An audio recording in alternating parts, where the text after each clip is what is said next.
What is up, YouTube? Today we are doing Ask Diaphone, and if you wonder why we haven't done Ask Diaphone for a while, it's because I'm lazy. But I have questions in my Discord to answer. You guys ask them. I need to reciprocate. Let's get into it. What makes pro level players better than high level players? I'm gonna answer this very shortly and say they have way more dedication, way more time into the game. But let's see what the question says. I watch a lot of Street Fighter 6 and notice that the big tournament players, Punk, Nephew, Japanese pros, consistently beat players that are around 18 or 1900. The range is really high level, and when you watch the games of 1900 versus 1900, doesn't look very different than 21 versus 21.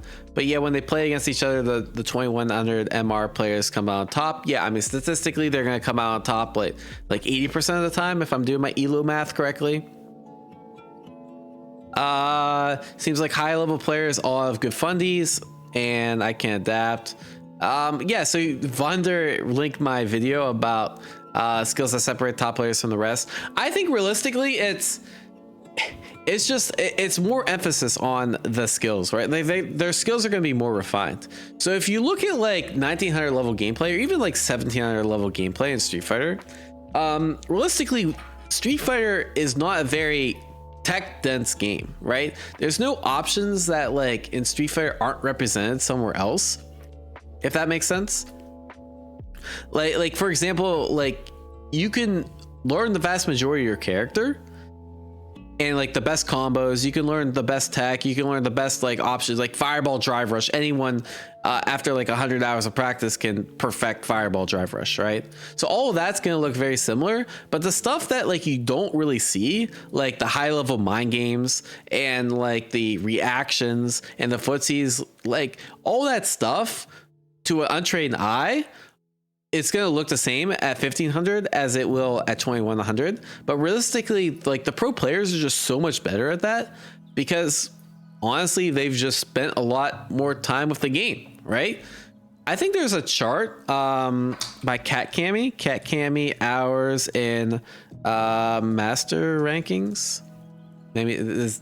Oh yeah, game hours by MR distribution, right? So if you look at this is a chart. You see someone that's 1900 MR compared to someone that's over 2000 has at least like 300 more hours. And if you can imagine, the pro players are going to have even more hours, right? So realistically, it's just, it just comes down to so much. They're just better at a lot of different situations, right? There's no like short answer. They're just better all around because they've played more and they have more focus on the game. On average, of course. How do you think during a match? Right now I'm playing Tekken 8, but I'm not sure thinking you can apply all fighters? Wait, are we not thinking? Okay, sure. I honestly don't know how to think during a match. Right now my mind is saying my turn or his turn, nothing further. There are times where I'll pick up on tendencies, but with so much going on, I really don't know what I should be thinking about. I understand I should be paying attention to my opponent and what he does, but I draw a blank. My brain doesn't think during a match. I lost countless matches because I simply didn't pick up on crucial information during a match set. So this is a really interesting thought. So if you ask some top players, what is the best thing to think about? They would say the less you're thinking, the better. Because realistically, you should be as focused on the match as possible, right? And if you're thinking about shit like, I don't know, what are the stakes of this match? Oh, I really want to win because I wonder how many rating points I'm gonna get. All this other shit that like doesn't matter in the here and now. It's really bad for your mental and it's gonna like take your focus off the game, right? So realistically, like if you're not thinking about anything because your mind is so focused on the game itself, I don't think that's really a bad thing, right? Because realistically, like a lot of things come down to programming your subconscious to have the most optimal result in the actual game. And none of that actually requires you to think, right? So instead of thinking stuff like my turn or his turn, a pro player is going to instinctively know whether it's his turn or not, right? Because he's been in that situation so many times. I've been in Street Fighter. If I block a DP, I don't need to think, is it my turn, his turn? My mind strictly goes to, okay, I need to punish this. because I've been in that situation so many times. That's not something that like enters my mind. It's just pure muscle memory at that point. And realistically, that's what you want. You want to kind of minimize the amount you're thinking, in my opinion. That being said, like in between matches, yeah, you should probably be thinking about stuff. You should be thinking about, okay, what can I do better? Where am I taking damage? You know, like, why did I lose? Why did I win? What do I need to do different? Is there tech I need to implement? What's he, you know, all these kind of things that you think are gonna lead you to the best possible outcome. But in terms of like what you're actually thinking in the middle of a match, I mean, realistically, when I feel like I do the best, I'm just in flow state, right? I'm not really thinking about anything, nor am I trying to force myself to think. I'm just focused on what's going on. And that's kind of my recommendation. And so I would say, don't worry about this. Realistically, like my thing is like, don't worry about this. And it's more important how you think about the game outside of the actual match, right? So like how are your improvement cycles? Are you learning properly? Are you spending the right time and, you know, training mode, etc.? I think that's going to be a lot better bang for your buck than like, you know, thinking about how you think in the match, right? Because realistically in the match, you want to be as confident as possible and believe in yourself that you can like do the thing that you practice for, right? Don't you think about one thing specifically, like when it's your current addition to the flowchart? Yeah, I mean, sure. Like if I'm trying to like land some tech, yes, I'm gonna be thinking about that, right? But like if I'm in a tournament set, like I'm not trying to specifically think about like anything, I guess you could say. I don't know. There's an argument to be made either way. Because like how do I put this? Like if I'm trying to implement something like some type of new tech or something in the middle of a match, I'm usually thinking like it'll just like pop up in my head and be like, oh yeah, I need to do this now, right? Because like I'm trusting myself to like have that kind of memory, if that makes sense. This isn't working out very well, by the way. The visuals. It's kind of hard to describe. Right, but I think I try not to think about anything if it's something new. Like it's because I pre-planned it out before the match. Like I thought before the match, I'm like, okay, I need to work on this, right? Yeah, and like a lot of like sometimes like when I'm streaming, I intentionally verbalize like what I'm thinking. Like, oh no, like this should happen. Okay, I need to bounce back, or like I need to focus up on this, or I need to react to this more. Like I kind of verbalize that stuff more, but realistically, like. I'm doing that because I'm streaming, like not because like I'm intentionally doing that. It's just like I don't force myself to think anything is what I'm trying to say. Yeah, I don't think like forcing yourself to think is a good thing. I think it's more of like you need to program yourself. This is gonna sound so fucking like wacky, but I think you need to like program yourself to think the right way before a match, right? Like you need to you can't like fake yourself to have confidence during the match thinking confident thoughts, right? You have to like build that confidence through like playing, training, and putting in the hours and like believing yourself and that sort of shit. That probably made no sense, but this is a really, really hard question to answer, so I did my best. I think I did as good as someone else could do on the fly, but yeah, that's a hard question to answer. So you're thinking for adaptations mostly in between rounds? Yeah, because like during the round, I'm usually thinking, right? Like I'm usually like focused on the match and like focused on trying to win. So like in between rounds, you kind of have a break and you're like, okay, what do I need to do here? You have time, you have the actual space to think. Where I think in an actual match against a good opponent, like if you're thinking, you're not operating on all cylinders, right? How to easily recognize converting? Practice. I know it's a problem where I constantly drop or don't recognize the convert because I didn't think of it, or they get hit in the middle of my block string. Yeah, realistically, I mean, this is an easy one, right? This is something a lot of intermediate players don't do very well, but it's a very easy thing to solve. But you just put the dummy on random guard, random counter hit, and practice your conversions. And the more consistent you can get, the better you're gonna be, right? Just got my first hitbox! Exclamation! I got my first hitbox. Wanting to know anything specific? Honestly, have fun. There's really nothing specific, but I'd say if anything, oh yeah, I've heard of this thing. I'm not sure if I'd Yeah, the main flash looks pretty nice. You have the extra button. There's so many good fight sticks out there. But really, like, my number one recommendation is some people get leverless and then they get discouraged because they don't like win immediately. They're like, damn, like this feels bad. I'm so much better on pad, etc., etc. Realistically, you just gotta stick with it, right? And trust yourself that you're gonna eventually get better with the controller. So like, don't give up is what I'm trying to say. That's really it. Try to learn good habits from the start. You know, focus on input consistency and like getting your inputs out as precise as possible. Because like once you have the muscle memory, it's hard to overwrite. And especially when I think leverless, like for example, this is just an example. So there's a couple ways to go. Like if I'm tapping left, right. So I could do a quarter circle like this, right? This is a quarter circle, or I could slide my buttons in quarter circle. This is way more optimal using your ring finger because you don't have to slide your hand all the time.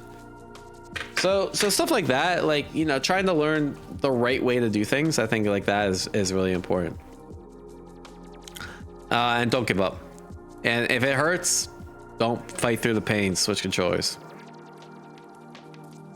Applying inner game bounce pass to FGC. I don't know what the hell this means. Hey, I thought this might be inner game of tennis related. Bro, it's been like 5 years since I read this book. I've been trying to come up with a bounce pass like practice to myself to focus on the opponent's character. A match and looking at their character is not something I picked up on when I first played fighting games. Oh my god, I completely forget the bounce pass. I remember some of the core concepts of the book, like System 1, System 2, but bounce pass, inner game of tennis, bro, I can't even remember. I think it's about like, oh, bounce hit, but I think it's about focusing your mind on the match by, like, if I remember, it's about like, you know, noticing the pattern of the ball and that sort of shit. Let me see if I can like skim this real quick. We take them with us wherever we go. Oh damn, he's gotten old. So if you can find techniques or methods for reducing the interference and heightening the focus of attention, then you've got something you can use in any outer game you want to. So when the ball bounces, I want you to say the word bounce. Okay. And the minute it hits, say hit. Okay. Bounce, hit. Bounce, hit. It's good. Bounce, hit. It's a little hard to implement in fighting games, huh? So now you're gonna. You don't have anything like that standardized. Where I was. Yeah, my man's been smoking He's a gonna lot. hit some balls too. You're not gonna swing. You're just gonna give your brain a chance to see different balls. Yeah, block coming it. Okay, so I'm just watching the ball. Watching it and Yeah, saying. you don't really have the bounce, same kind find of out. rhythm. I feel like this would be a lot If harder to it's early implement. on hit, late on hit, early on bounce, late on bounce. When I say it, So one of the things that I think it's about, like, making sure you're focusing on stuff. And this is gonna sound kind of corny, but to me, I used to have this habit of like I would just like look everywhere outside of the screen, like during casuals, and like I'd start look. And even now I kind of like look at chat during the middle of a match.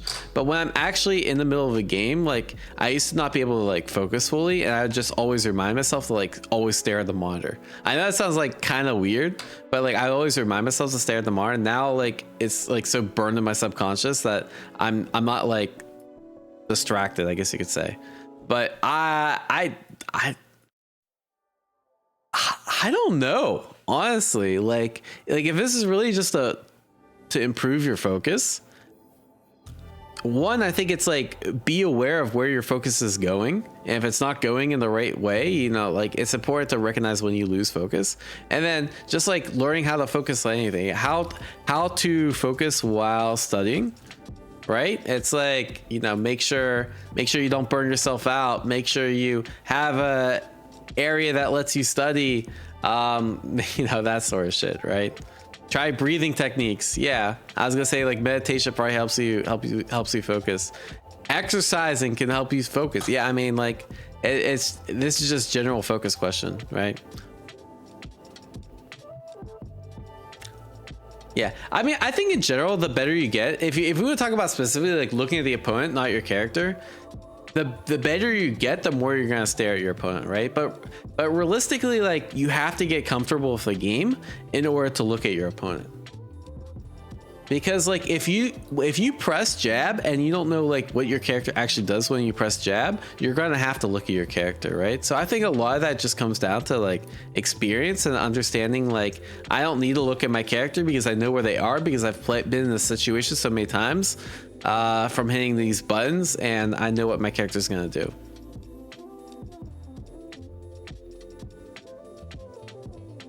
Yeah. Switching from analog. Yeah, I wonder, Nuji, I'm thinking like maybe I thought the same thing, where like I listened to this a while ago, again like 5 years ago, and I couldn't figure out how to implement it, so I just like removed it from my memory because I don't remember the whole bounce pass thing at all either. Switching from analog stick. Hey Diaphone, I've been playing traditional fighting games, and vast majority when they play on pad they use D-pad, correct? But analog stick's still okay. I still think analog stick is by far the worst place. I think it doesn't matter that much. You think it's worth for me to switch either D-pad or some other control scheme? I don't think it's worth it unless you're having a severe issue, especially ergonomics. Because there's people like Ending Walker, controller. They're an analog pad player. You can probably see right here. They're using the analog stick on Xbox 360 controller. So yeah, it's mostly up to you. I don't think it really matters. Knuckle Dude, I don't know if Knuckle Dude uses it. I know he used PS5 pad. I thought he used D-pad. Oh yeah, maybe Knuckle Dude's analog too. Knuckle Dude analog or D-pad. Oh yeah. Oh, Knuckle Dude uses analog though not exclusively. I know Knuckle Dude used to use the trick where you're playing on pad and like you can get like the 1 frame flash kick. I know he used to do that. Oh, he uses both. Yeah, for motion inputs and charge inputs, but D-pad for general. That's crazy. Yeah, I didn't realize he used both. That's insane. So yeah, I guess play however you want. I don't think it matters that much. Yeah, it looks like he was. And hey Diaphone, how are you doing today? Just want to ask you how your day is going. It's going great. Troll ass question. Appreciate it though. What are my top five favorite foods? Bro, are you trying to like hack into my are you trying to answer my security question, bro? This is like, isn't that like one of the most popular security questions? What is your favorite food? This guy's trying to hack into all my accounts, bro. Next question is gonna be, what's my social security number? I'm not falling for this shit. So I know I'm actually one of those people that will answer the security questions with not the right answer on purpose, just so I can keep my accounts a little bit more secure. But that being said, my top favorite foods: pizza, some type of Mexican, like taco or quesadilla. I don't know. I can only choose one, right? So we'll say quesadilla. A good you can't beat a good quesadilla. Quesadillas, pizza, sushi. After that, it's a little tougher. I'm gonna sound like a weeb if I say ramen too, so I don't know if I can do that. Yeah, tacos are good, bro. I don't know. I have to say tacos too, bro. Good tacos are just too good. Hey, yeah, we'll say ramen too. I'm probably missing something, but yeah, those are my 5. I'm already maxed out on the weeb scale. Yeah, Spanish accent. But I love Mexican food. What? I'm probably missing something else. What are other common top 5 foods? Probably a lot of people say burgers, hot dogs. Those aren't my top 5. What do other normie people say? Yeah, what are the normie answers to this? Chicken? Bro, you just can't say chicken, bro. I mean, chicken rice? Fried rice? Nah, it's not top 5. French fries not top 5. Shaquita. Yeah, I've been to Mexico a couple times, actually. The fuck is that Chaquitas? Oh, I've had this before. This is insanely good. Yeah, I've had something very, very... I don't think I've had this exact same thing, but I've had something very similar that looks like this. Yeah, from Mexican food is just OP. Mashed potatoes are like my least favorite food ever. That's crazy. That's in your top 5. Fried chicken? Nah, I'll take all 5 of the things I mentioned before fried chicken. Korean fried chicken is really good though.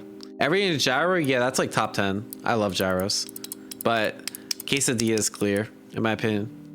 Banh mi's are really good, actually. I don't know if it beats. I think I prefer banh mi over gyro. But it's also because we have no good banh mi places near me except one. Omelet? No, omelets aren't in like top 50. Pho's in like top 15. Mashed potatoes top 1. That's crazy. Yeah, we'll go with that. Yeah, I'll stick with that as my top 5. Banh mi's close though, for sure. Yeah, the Korean fried chicken's also up there. But like, if I had just 5 foods to choose for the rest of my life, I don't think I'd choose Korean fried chicken. I feel like it's like once a month kind of food, you know, for me. I couldn't have fried chicken once a week. All right, yeah, you guys are making me too hungry. We're in there. Ask Diaphone, let me know what your favorite food is in the comments below, I guess. Like, share, subscribe, take care, y'all. Peace.